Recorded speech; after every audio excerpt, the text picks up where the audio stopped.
Hey there, recently I updated my Redmi Note 4 and I found the issue that the power off button was not working and battery was not charging. So I solution to restart my phone. So I'm going to tell how to restart.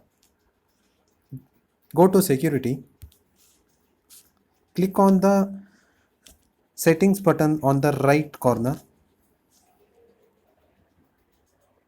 go to battery usage, schedule power on. Here you have to power off the set the power off timing. As it is 10:28 p.m. right now, I will be changing it to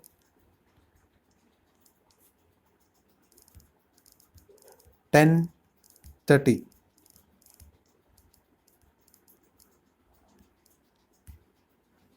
and repeat time only once, and also the power on button is just 2 minutes later there, which would be 32,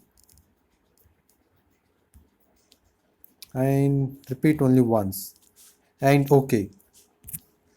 So the mobile will be restarted in just 2 minutes, and this resolved my issue. Hope this helps. Thank you.